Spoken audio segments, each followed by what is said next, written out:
하나님이 사랑하는 성도라는 제목으로 함께 하나님의 말씀을 나누기를 원합니다. 하나님이 사랑하는 성도라는 어떤 성도일까가 아니라 과연 우리 모두가 하나님의 사랑을 받는 것에 있어서 조금도 부족하지 않다라는 의미에서 이와 같은 제목을 한번 붙여봤습니다. 우리가 오늘 본문을 보면 예수님이 세리와 죄인들을 만나는 것에 대해서 바리새인과 서기관들이 이에 대해서 불만을 제기하는 것을 볼 수가 있습니다. 참 그들 마음에서 세리와 죄인을 만나는 그 예수님의 어떤 모습이 참 불편했던 것 같습니다. 그런데 이러한 모습 속에서 과연 우리가 바리새인과 세리의 입장에서 볼 것인가, 아니면 우리가 정말 세리와 죄인의 입장에서 그 죄인된 나, 세리와 같은 그러한 어떤 모습이 나, 이런 모습에서 봤을 때 예수님과 또 그 반대편인 나름대로 어떤 위치에 서 있는 그 바리새인과 서기관의 입장에서 그 예수님을 바라보는 나, 이런 부분들에 대해서 좀 여러 가지 오버랩이 되는 것 같습니다. 사실 오늘 본문에서는 두 가지 비유를 예수님을 우리에게 말씀해 주고 있는 것을 볼 수가 있습니다. 첫 번째는 잃은 양을 찾는 그러한 비유입니다. 100마리 양 중에 한 마리를 잃어버린 목자가 그 한 마리를 찾기 위해서 애쓰고 수고하는 그 모습과, 그리고 그 양을 찾았을 때 그 목자가 기뻐하는 그 모습을 잘 표현해 주고 있습니다. 또 두 번째, 드라크마를 잃은 그 여인이 잃어버린 그 드라크마를 찾는 그 모습을 또 우리에게 이야기하고 있고, 또 그 드라크마를 찾았을 때 그가 기뻐하는 그 모습을 또 우리에게 이야기해 주고 있는 것을 볼 수가 있습니다. 이 말씀을 가만히 보면서 참 우리가 그런 생각이 듭니다. 과연 여러분은 어떤 생각이 드시는지는 모르겠습니다. 저는 그런 생각이 듭니다. 내가 잃어버린 그 한 마리 양이라면, 또 내가 잃어버린 그 한 드라크마의 가치의 존재라면 과연 오늘 우리는 어떤 생각을 할까라는 그런 모습입니다. 예를 들어서 제가 길을 잃고 방황하고 헤맸을 때 과연 나를 찾는 사람이 몇이나 될까? 한 해, 두 해 시간이 흘렀을 때 이제 더 이상 찾을 수 없다라고 판단하고 그 모든 것을 다 포기하며 잊어버려야겠다라고 생각하는, 가슴에 그냥 묻겠다라고 생각하는 그런 사람들이 얼마나 많을까 하는 생각을 한번 해봅니다. 그러다 보니 결국은 우리는 그런 생각을 하게 되죠. 사람이라는 게 결국 중요하고 소중하고 정말 내가 누구보다도 사랑한다라고 생각을 했었는데 시간이 지나니까 뭐 어떻게 됩니까? 잊어버리게 되는 것 같습니다. 아니, 잊어버리는 것이 아니라 이제 찾으려고 하지 않는 것 같습니다. 제가 20대 후반에 이제 부모님들을 여의고 나니까 가끔씩 부모님 얼굴이 잘 생각이 나지 않을 때가 있더라고요. 어렴풋이 떠오르긴 한데, 그래서 정말 내가 부모님을 사랑하고 했었는데 과연 부모님에 대한 어떤 얼굴이나 이런 것들이 잘 떠오르지 않는 경우가 생기는 겁니다. 그래서 핸드폰에 저장을 했죠. 옛날에 엄마 아빠가 찍었던 사진을 다시 찍어서 저장을 해놓고 가끔씩 볼 때가 있습니다. 근데 가끔씩 보는 게 얼마나 볼까를 제가 곰곰이 생각해 보니 1년에 한두 번 보면 많이 보는 것 같아요. 결국은 뭐냐면 내가 찾지 않고 있다라는 거죠. 그 사람이 가장 시리에 빠지고 어려움에 빠졌을 때가 어느 때일까? 바로 이처럼 나를 찾는 이가 없다, 나를 찾으려고 하는 사람이 없다라는 사실이 느껴졌을 때 참 가장 외롭고 힘들지 않을까 하는 생각을 하게 됐습니다.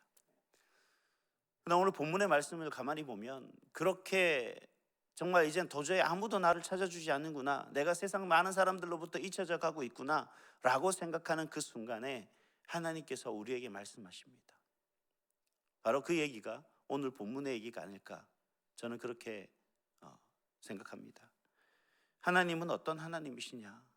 하나님은 우리를 향한 그 하나님의 사랑이 너무나 큰 그러한 분이 바로 우리 하나님이시다라는 겁니다. 그럼 그 하나님의 사랑이 오늘 우리에게 어떻게 나타나고 있는 것입니까? 첫 번째로는 하나님은 저와 여러분을 찾아내기까지 찾으시는 분이시다라는 겁니다. 다시 말하면 결코 우리를 잊어버리거나 우리를 잊으려고 하는 것이 아니라 끝까지 나를 찾기 위해 찾아다니시는 분이 바로 하나님이시다라고 하는 얘기입니다. 오늘 이 잃은 양의 비유와 드라크마를 잃은 여인의 그 비유 속에서 가만히 보면 이렇게 이야기하고 있는 것을 볼 수가 있습니다. 4절 말씀에 보니까 한 마리를 찾아내기까지 찾아다니시는 그 목자를 통해서 하나님의 우리를 향한 사랑을 이야기하고 있고요. 또 8절에 보니까 그 잃어버린 드라크마 여인의 그 모습을 등불을 켜고 집을 쓸며 찾아낼 때까지 부지런히 찾는다라고 하는 그 표현을 통해서 바로 하나님의 우리를 향한 사랑을 이야기하고 있는 것을 볼 수가 있습니다. 얼마나 하나님이 우리를 사랑하시기에, 아니 과연 나라는 존재가 하나님 앞에 어떤 존재이기에 하나님은 그렇게까지 나를 사랑하시는 것일까?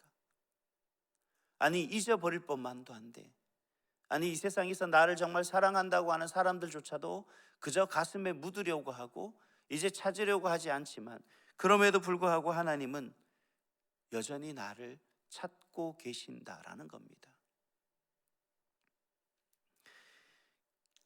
우리는 내가 길을 잃고 헤맬 때 그 고난과 역경 환경 속에서 어떻게 하면 내가 이 길을 헤쳐나갈까?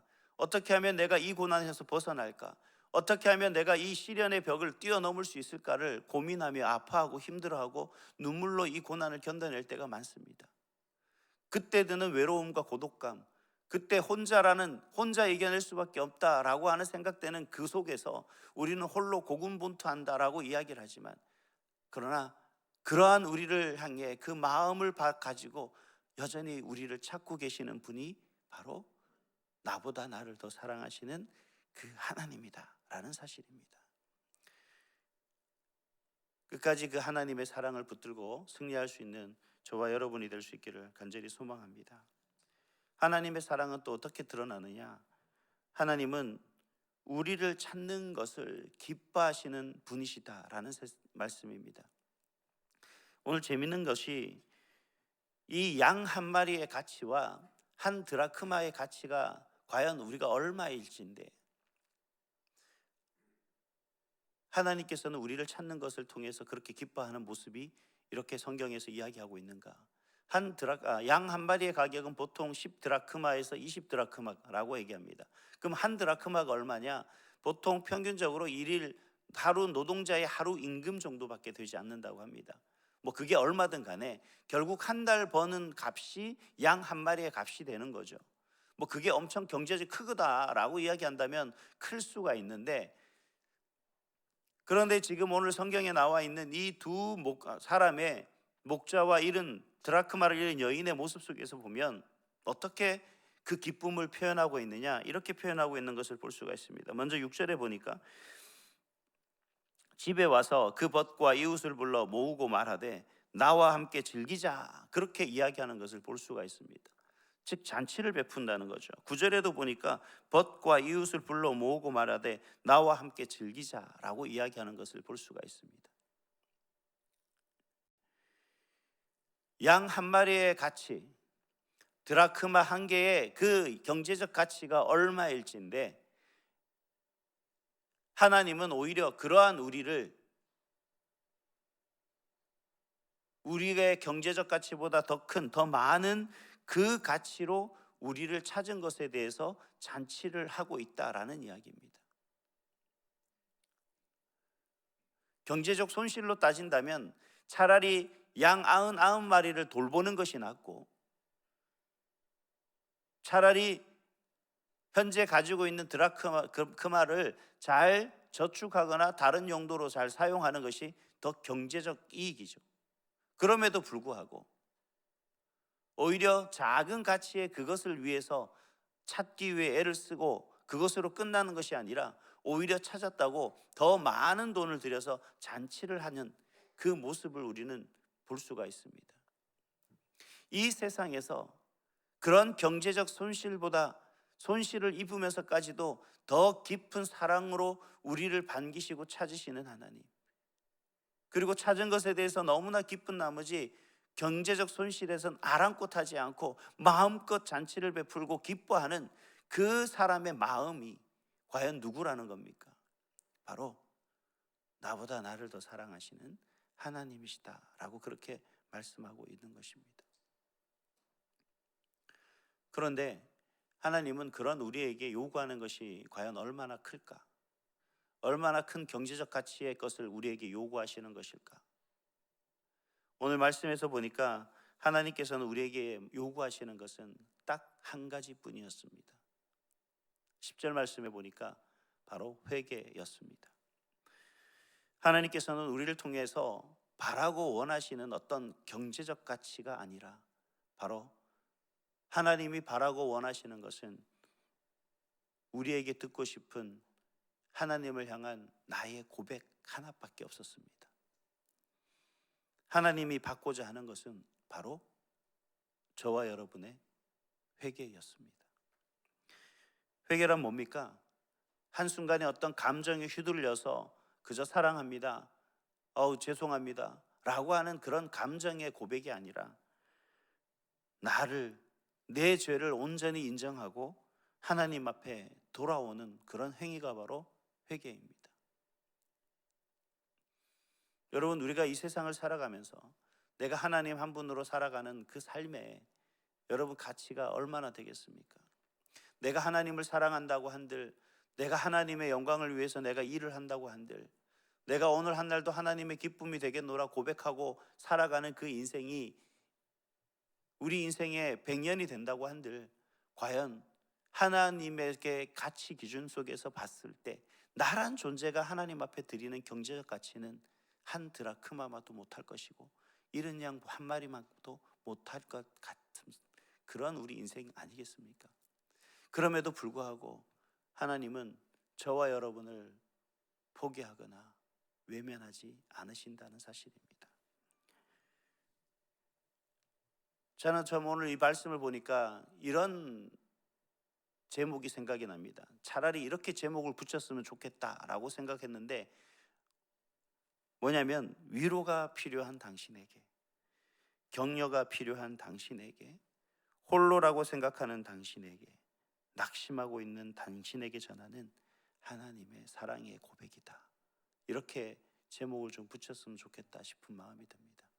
여러분, 오늘 한 날 우리가 어떤 삶을 살지, 그리고 지금까지 어떤 역경의 파도를 건너왔는지 정말 알 수는 없습니다만, 분명한 사실은 항상 우리를 위해서 나보다 먼저 나를 찾으시고 사랑하시고 우리의 모든 것을 아시고 항상 우리에게 위로와 격려로서 다가오시는 그 하나님의 사랑으로 오늘도 낙심과 좌절보다는 희망과 소망을 품고 이 세상의 것을 의지하기보다는 하나님 한 분만을 바라고 믿고 그 하나님을 의지하고 승리하시는 그런 저와 여러분이 될 수 있기를 간절히 소망합니다. 기도하겠습니다. 존귀하신 하나님,